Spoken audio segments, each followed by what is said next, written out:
What is love? It's the eternal question. It's Dr. Wendy Walsh. You know, love is an interesting combination of psychology, biology, and sociology. It's also our favorite drug. This is Mating Matters.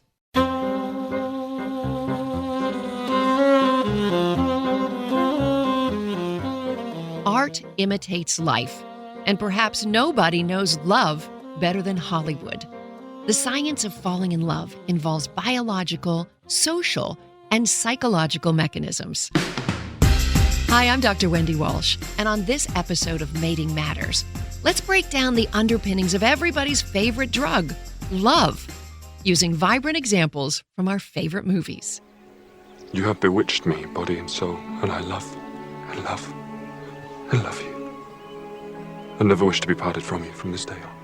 That famous scene of Mr. Darcy's profession of love to Elizabeth Bennet from the movie Pride and Prejudice is one that makes moviegoers' hearts swoon. And in this scene, you might think that both Darcy, played by Matthew Macfadyen, and Elizabeth, played by Keira Knightley, are feeling the same deep feelings for each other. Think again. I guarantee they were having very different experiences of love. All love affairs, even unrequited ones, have a unique recipe made with biological, sociological, and psychological ingredients. And no two people experience love the same way. For most people, love feels darn good. For others, love can be terrifying. And still others, love might feel irritating. No matter how love feels, it's definitely a bonding mechanism. That's why, according to anthropologists, love evolved in the first place, to keep humans together long enough to procreate, and maybe even long enough to nurture offspring together.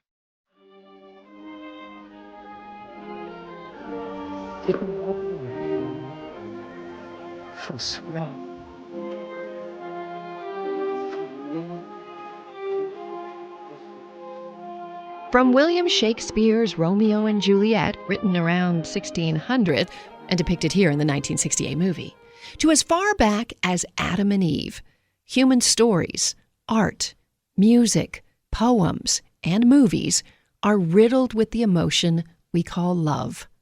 The late Robin Williams in the movie Dead Poets Society explains why.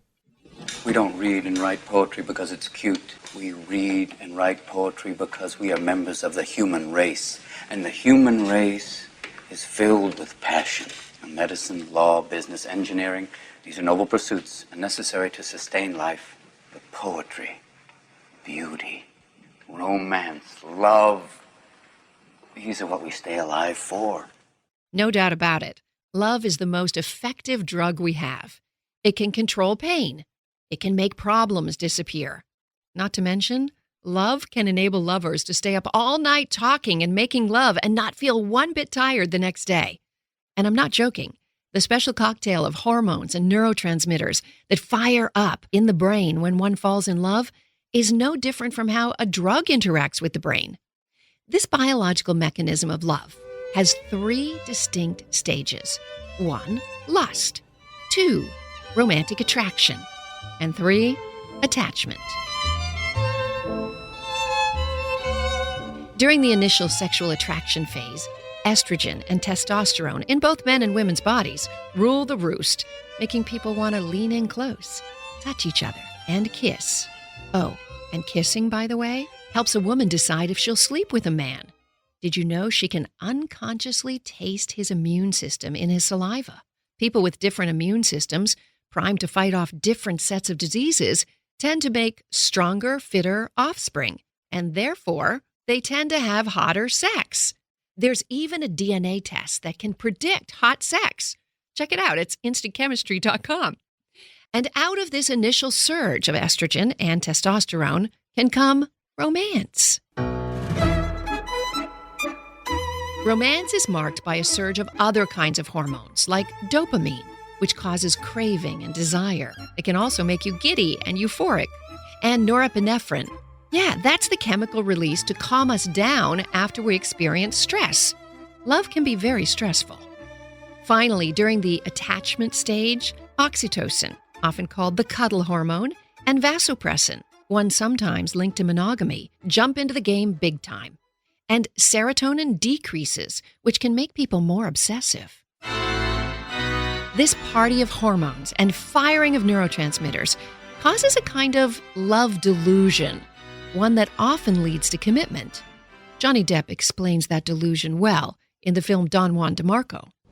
Have you never met a woman who inspires you to love until your every sense is filled with her? You inhale her, you taste her, you see your unborn children in her eyes, and know that your heart has at last found a home. Your life begins with her, and without her, it must surely end. This lustful delusion phase can be really important if couples end up staying together for a long time, because it's during this phase that couples create mutual memories of, say, romantic dates, vacations, jewelry shopping, and all of these memories can be conjured up years later by either partner to help rekindle things in their minds when the going gets tough. Because we all know, this stage doesn't last. Where are you going? Come on, just tell me what I did. That's all. Just tell me what I did that's so terrible. It's not Then you. what is it? It's me. It's my fault. You just married the wrong person, that's all. I can't. All right, fine. Let's just go inside, I please. can't. I tried. Remember Dustin Hoffman and Meryl Streep in Kramer versus Kramer, the first big divorce movie? But even though those early hormonal feelings don't last, it doesn't mean that love doesn't last. Love is much more than a biological event. Human beings are complicated people, and we interact within layers of important social systems. And we all have individual psychology. Our idea of love and what it is and what it should feel like is different in everybody. Oh, here's a fun fact, by the way. It takes a person about 1 to 4 minutes to decide if they'd like to have sex with someone. Half of that decision is based on body language, about 40% on tone of voice, and less than 7% on what a potential lover actually says. So much for the value of a good pickup line. Hi, I was wondering if you could touch my arm so I could tell my friends that I've been touched by an angel. When love scientists talk about the sociology of love, they mean the stuff people put in their dating profiles that indicate if their social circles will be compatible. Education, religion, political affiliation, career choice, even food choices. Are you vegan, vegetarian, or paleo? If two people are deeply biologically attracted to each other, but their relationship would clash in day-to-day life, their love won't last. Think of it this way. I'll bet that if you put any two humans alone on a desert island or in a Vegas hotel room, they would eventually fall in love. But if you tried to take that relationship out into the real world, it probably wouldn't make it. Remember when Robin Wright as Jenny rejected Tom Hanks as the lovable Forrest Gump because their lives didn't match in adulthood? Why don't you love me, Jenny?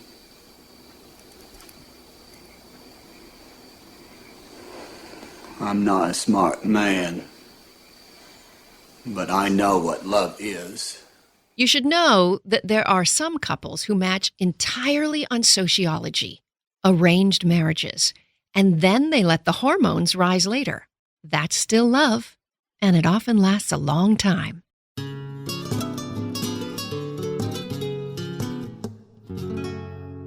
As if biology and sociology aren't messy enough, the feeling of love is further complicated by an individual's psychological attachment style. You see, we all come into the world with a predisposition to attach in certain ways. And then during the first year of life, when our brain triples in size, that genetic predisposition is either enlivened or suppressed by how our caregivers treat us. For instance, let's say a baby was born with a lot of anxiety. If a parent holds, rocks, and soothes the baby on demand, that gene might be suppressed, and the baby might grow to believe that the world and lovers can meet their needs. On the other hand, if caregivers were told to let that baby cry it out, that baby might grow up to imagine love as an eternal state of longing. Our early life attachments become a blueprint for love.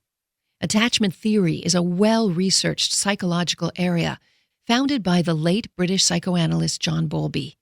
He believes that we go out into our adult romantic lives and recreate the feeling of mummy love, even if it was filled with pain.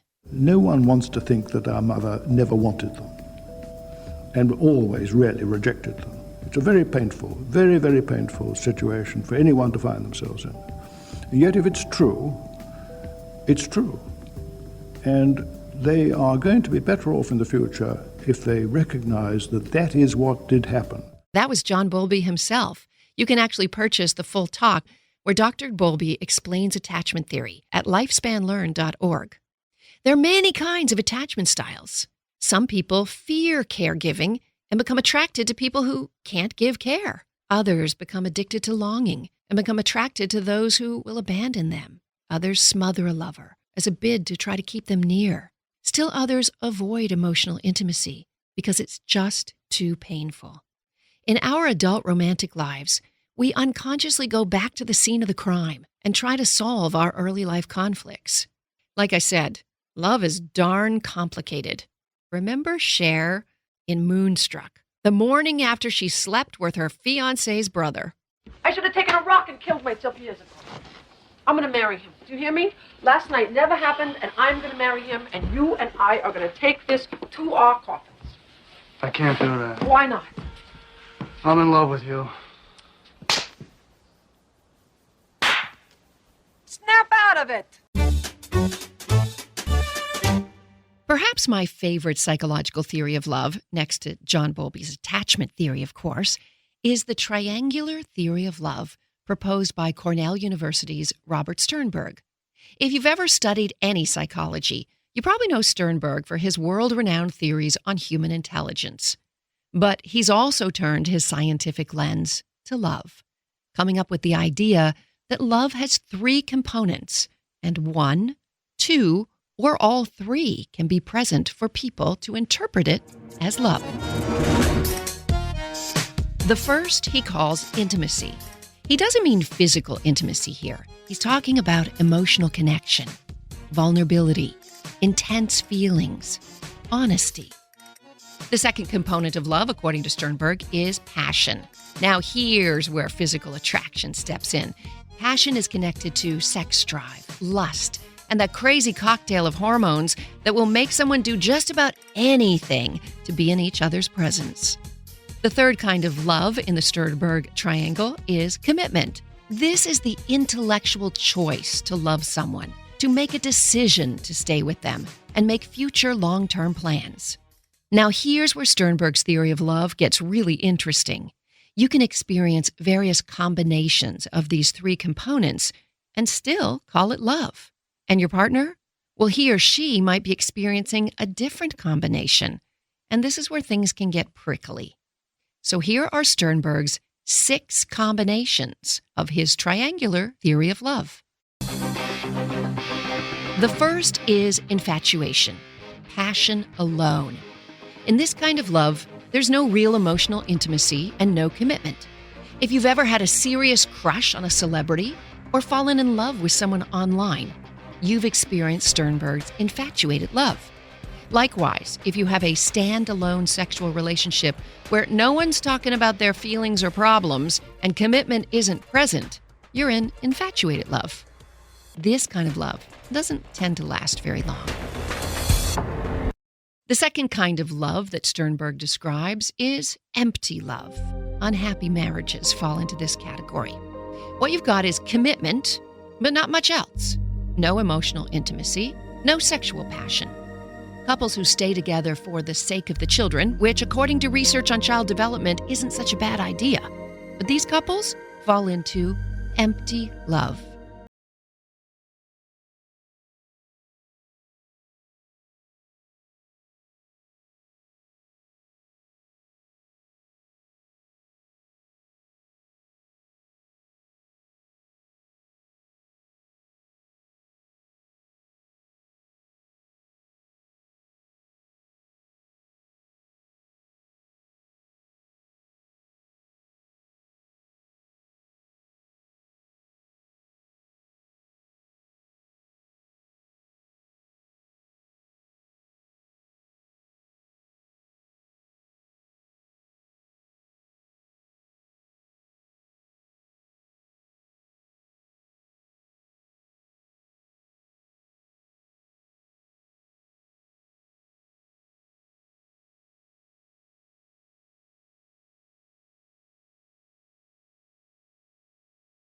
What if you have a great emotional connection and are committed to each other, but have no sexual passion? Sternberg calls this companionate love. It's much stronger than a friendship and can be very affectionate. It's often what long-term marriages become as people age. Companionate love can also be felt by long-term roommates or close family members who live together. For obvious reasons, there's no sexual relationship, but the bond is strong, and the two are primary attachment figures. I had two great aunties who lived together, Rita and Gadilla. One had a daughter. Family folklore said that the baby's father died in World War II. The two sisters lived together on a farm for 50 years. No one can even remember which sister actually gave birth to the daughter. These two had a strong companionate love. Love style number 5, according to Robert Sternberg. Pray you never have this one. It's costly. You can have hot sexual passion and commitment, but no emotional intimacy. Sternberg calls this one fatuous love. It happens to couples who have great sex at the very beginning of their relationship, and then they run to the altar to try to keep those feelings forever. Remember the brief marriage of Kim Kardashian to Chris Humphries? Big wedding. 72 days later, big breakup. And how about the crazy Las Vegas wedding in 2004 of Britney Spears and her childhood friend Jason Alexander? That one lasted a whopping 55 hours. I like to call Sternberg's fatuous love, love drunk. There is a 6th kind of love that Robert Sternberg talks about in his theory of love, but I'm going to save it for the very end of this podcast because it's the one we all dream about. Besides biology, sociology, and psychology, there's one other ingredient in the recipe for love: timing.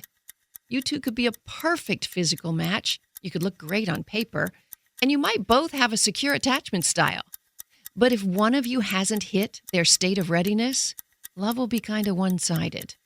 Remember, women have the pressure of a fertility window and tend to fall in love faster and desire a commitment. For instance, you might think that on paper, that is sociologically, a movie star and a humble bookstore owner wouldn't be a good fit. But if the timing was right for both of them, as played by Julia Roberts and Hugh Grant in Notting Hill, love can still blossom. The fame thing isn't really real, you know. And don't forget, I'm also just a girl standing in front of a boy, asking him to love her. Men like to have all their ducks in order: education, career, and their social circle has to be coupling up. Weddings, like divorces, are highly contagious within social circles. And there's no such thing as a groom's magazine. They wait till their buddies do it. So, is it worth it to wait it out until your sexual partner hits his or her state of readiness? Usually not. Sadly, because after some time together, all those love hormones start to decline, and people are less likely to make a commitment. That may be why couples who live together instead of getting married are less likely to marry that person. And if they do, they're more likely to divorce them. Well, that could also be because people with an insecure attachment style, those who don't have a healthy blueprint for love, are more attracted to cohabitation than marriage. Tom Cruise in Jerry Maguire found his moment of readiness with Renee Zellweger when his career fell apart and he needed a partner. I love you. You complete me. You had me at hello. Okay, I promised you I would save the best kind of love for last. Remember Robert Sternberg and his triangular theory of love? Well, the 6th combination of love is the one we all dream about.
Many people live their entire lives and never get to experience Sternberg's idea of consummate love. And that's okay. It's a goal, it's an ideal. And every relationship we have is a lesson in learning. Every single relationship, if it's a little bit better than the one before, is a successful relationship.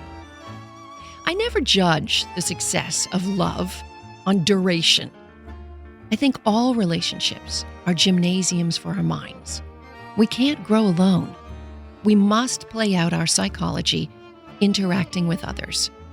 And that interaction can be kind of prickly sometimes. In fact, the road to intimacy is paved with a series of ruptures followed by repairs. It is in those moments of conflict, of loss, of hurt feelings, when we can be authentic, when we can say, I'm sorry. And this is what love is. We're always learning and growing through love.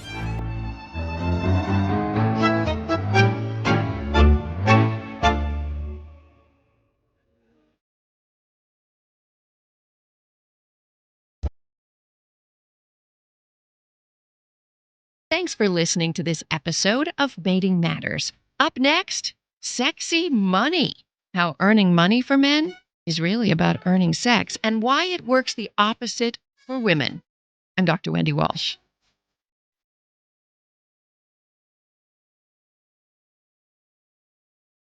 Mating Matters is produced in partnership with iHeartMedia. It is researched, interviewed, and written by me, Dr. Wendy Walsh, and it is edited and produced by Brooke Peterson. You know, people don't learn about podcasts usually by just searching around. They learn about a podcast because somebody who loved that podcast told them about it. So I encourage you to please subscribe, write a review, and more than anything, hit that share button now. Think of somebody who would like to hear this information as much as you enjoyed it. Thanks for listening. I'm Dr. Wendy Walsh.